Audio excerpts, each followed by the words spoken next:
everyone! So today I'm taking you with me on another solo adventure. Now this one is a very unique one, and one that I personally wasn't necessarily expecting to go on, but if you'll notice behind me, you might see the edge of a glowing thing in the background. This is my new pet! So today I'm going to be taking you through the tale of how I got my new pet, lovingly named Creature. Creature is a crawfish. So crawfish aren't actually super common pets. They're also called crayfish, crawdads. Oh, Muska's getting fed right now. Live feeding action. He's like, should I get up and get food? Oh, he must be sleepy. This is just a very pet related video.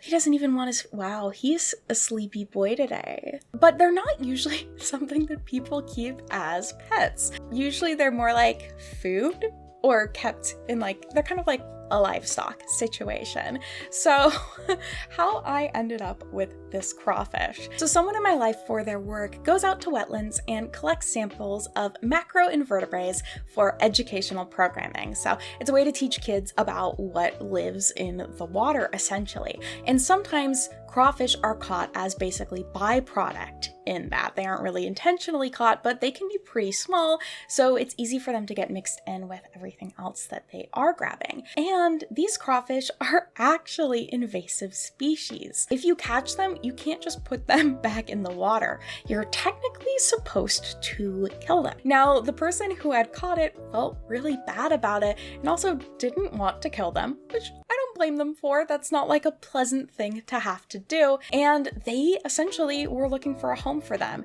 There were actually two that needed homes. One of them they're keeping themselves, and the other one I ended up volunteering to keep. But I've always been really interested in keeping an aquatic garden. So I kind of figured this would be a fun opportunity to try and do a little bit of that. It's just there's also an animal in the garden that actively eats things in the garden. Let's walk through how I set up my tank. So I was really lucky. I actually have a very close friend who loves fish and fish keeping, and she had an extra 10-gallon tank that I could take. She also had a filter that I could use, including an old filter, so it already had some fish bacteria in it. Now, the tank setup process, there's a lot of opinions everywhere about the best way to do it, the best time frame, what exactly you should do, and I just want to establish I am not an expert. I am not the person you should necessarily go for that information. I'm just trying my best. So I picked up some accessories for my tank, which I'll show you here. Are you helping? This is where the tank is gonna go, right here. Muska's testing out the spot for me. He's gonna make sure it's good. Muska's a table cat. I am bad, but he's cute. I don't care. I wanted to give you a haul of everything that I've got so far for the tank, so you can see what I'm starting with. I grabbed some basic food, algae wafers, and bloodworms. Crawfish actually eat pretty much everything. They're down for plants and fruit and stuff. I got some basic stuff that I know they'll like, and then we'll probably do some exploring with some other food as we go. I got, of course, water testing strips. With that, I also got some tap water conditioner because I will be using tap water, so I figured that I'm probably gonna need this. Then, for the tank, the accessories, very exciting. I got a very big piece of wood. So this crawfish is from a wetland specifically. So I wanted to try and get stuff that I felt like would help replicate that environment. So of course, a good log. This was expensive. It is wild how expensive aquarium safe wood is. It makes sense. You don't want to kill your fishies. I also got this thing because crawfish like having places to hide. And I thought that this was fun and you can crawl on top of it. Crawfish like digging and being little mischievous guys with that.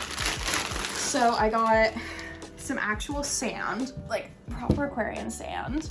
They have so many colors of sand. I got regular sand colored because I'm basic. I feel bad putting an animal.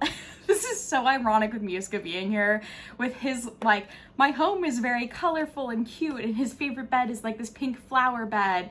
But for the crawfish, I'm like, I feel like if I make it look, you know, too cutesy or too unnatural, it'll be like weird for him. And so once I had my tank and all of that stuff, it was time to set it up. The first thing I did for that was washing my sand, which is just like such a funny process. It's just to try and get any like dirt or dust or anything that essentially isn't sand out of the sand, but it's conceptually funny to just wash sand. It's a weird texture. I decided to fill my tank with a mix of sand and gravel, and part of that is because crawdads do like to dig. So I cleaned the gravel, I cleaned the sand, put those in the tank, and then I started adding my other accessories as well as the water. So I did pick up some driftwood because, again, trying to imitate kind of the environment that it would have lived in. And I really liked this hunk of driftwood, but once I got everything in, I realized it wasn't like quite enough for the tank. I also had kind of the stone structure that they can hide in because crawfish love having hiding places, as well as this little, I think this is actually like a wax melt, but my friend had been using it as a little like fish hidey hole, so I put that in there as well. So once I got everything set up and got the water running, I of course started running my filter, and I just left the tank for a few days. And I was looking at the tank, I was like, I do really want to get some plants for this, so I did make an order of some aquatic plants. Now, after doing some research online, the things that I decided on were things that supposedly grow pretty fast. So I went for Java fern, Java moss, and what is it? Water lettuce? I think it's water lettuce. 3 different plants, one that's a moss, one that's more kind of like, you know, something you could swim through or interact with, and then one that's floating on top. And that was more for the sake of like water filtration with the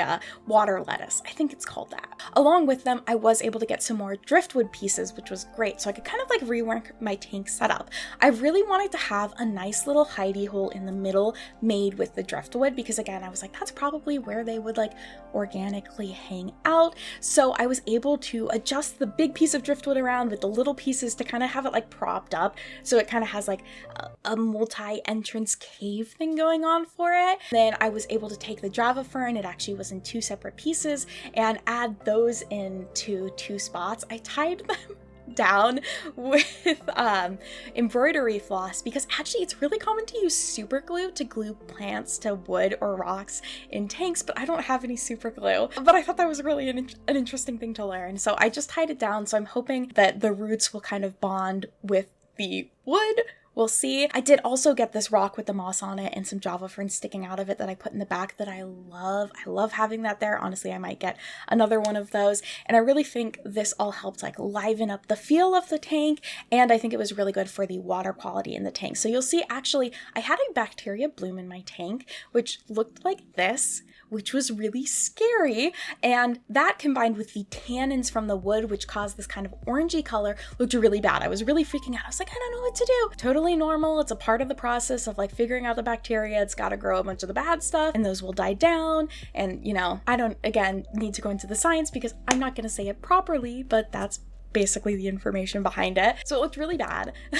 And then it was fine after a few days, thank God. So as my tank went through that process, I also did bring home my crayfish. So I decided to bring it home because his living situation was like, while livable, very simple and kind of sad. It was this really small portable tank, not super clean, and just had this like log thing in it that they could hide in. However, he was doing pretty good because he actually molted like right before, I think it was the day before I took him, he had molted. So he had his full molt in the tank with him when I was moving him. Like, I kind of wish I had waited another day to move him, but it was on a Friday and I didn't want him to be left alone over the weekend in kind of a dirty tank. I did decide to take him home, changed out some of the water, not totally, but just enough so it wasn't quite as murky in there, and he like totally ate his molt, so I think it was like a healthy, successful molt. So he was happy in that old tank, but we're definitely getting him an upgrade. So after a few more days of slowly like moving, I had some like pebbles in his tank that I moved into the main tank and kind of like sharing that bacteria and monitoring him,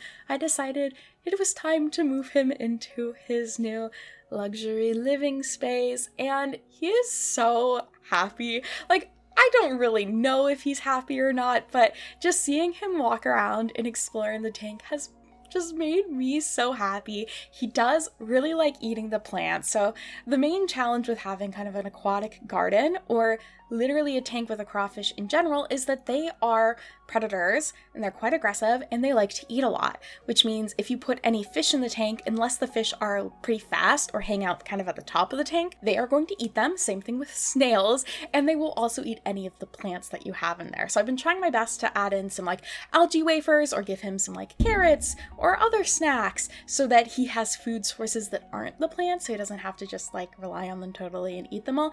But he does, I think, prefer the plants. He's definitely been doing a number on them, but I think he is so cute. Like, he's such a funny little guy. Crawfish are so funny looking in my opinion, but I also think that they're just so cute looking. And also seeing the interactions between Muska and him has been really cool, because Muska isn't like a super aggressive cat. Like, he's caught a mouse before, but he's not like going after prey all the time. So he's more just been like kind of curious about the tank. Like, he watched me set it up for a really long time, which was really cute.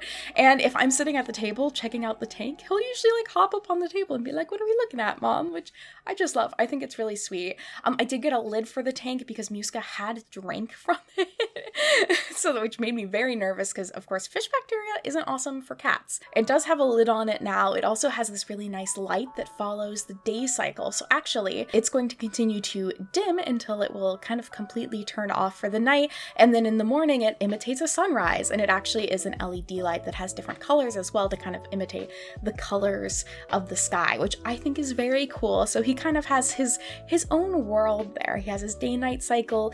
He has his hiding place cave, which he immediately went to, and like that's his kind of main zone, is the hiding place wood cave, which again, I'm just so happy that like that worked out and that he seems to be enjoying it. He's adventuring around in the tank. He's actually surprisingly active in the morning. So crawfish, I believe, are more like nocturnal or more active in the evenings. So it's actually been pretty surprising in the morning to like see him pop his head out kind of. He greets me in a little bit. And I don't know, it might just be like a self-defense thing. Like he sees something moving and he's like, "Oh, I'm very scary with my claws." But I think it's cute and I'd like to think he's saying hello to me. Sometimes he also does the opposite, where if he sees me come up, he'll like back away very casually. He's figuring things out still. I'm gonna have to like kind of test the waters, with him a little bit in terms of like how aggressive he actually is, because I would love to get either some snails or some other fish for the tank. But if it just seems like he's gonna eat them, then, you know, it seems a little cruel. I'll have to like test the waters with his aggression, and right now he seems like a pretty chill guy, but we'll have to see, because you never know, like as they get comfortable and into their new environment. And so far the health of the tank seems really good. I haven't noticed any like more bacteria blooms, and I am checking the water and testing the water to make sure kind of all of the levels are good, and they have been so far. Overall, it's been a little successful adventure in getting him. I did get most of the stuff for him online or through a friend. I only went to an actual, like, I get that this is like a solo adventure video, which means I should be highlighting places I go. I've only been to one fish store, which is actually called The Fish Store. It's north of Seattle, and I have mixed feelings about that experience, only because I think crayfish are just such a weird pet to have, that they're like kind of, you know, towards me. Also still very friendly though. Like, I got a sticker from them. So I think it was just like a little light judgment for like, why would you have a crayfish? Which, like, I don't totally blame you, but it's just cute. He's a cute little guy. I don't want him to die, and that was the only other option, so now I have a pet. For 2 to 8 years, apparently. He could live for 2 to 8 years. Also, I don't actually know if he's a he or a she. I can check. I haven't yet. I just keep going with he, because like that's what we've been going with. And his name is Creature. His name originally was Travis. This is a tale I need to tell you all. Originally there were 3 crawfish. There was Dennis, the one my friend has. There was Travis. And there was another one that was named Taylor, because I named them. Out of the 3 crawfish, one of them ate Taylor. I don't know if it was Travis. I hope it wasn't. So Travis has been renamed to Creature. So that's the story of his name. That's the story of his origin. So if you ever see behind me, you're like, what's that glowing thing in the background? Oh, it's my pet crawfish. And I also think it's very cute that both him and Muska have white whiskers. They're very coordinated. My coordinated boys. I'm a boy mom, but my boys are a crawfish and a cat. And I think that's the entire video. So if y'all have any questions about my pet Creature, Let me know. I've been posting a lot of photos of them on Instagram. My foot is completely numb. I can't feel it. This is a really normal video and really good. This wasn't the video I was planning on making this week, but sometimes life happens and you get a pet crawfish. And that's the priority in life. So as my foot regains feeling really uncomfortably, I'm gonna go ahead and end this video here. Thank you all so much for watching. What pets do you have? Do you have any pets with interesting origin stories? I would love to hear them. If you enjoyed this video, feel free to give it a like. Subscribe if you'd like to see more, and I'll see you all next time. Okay. Bye-bye. My foot feels so bad. Oh.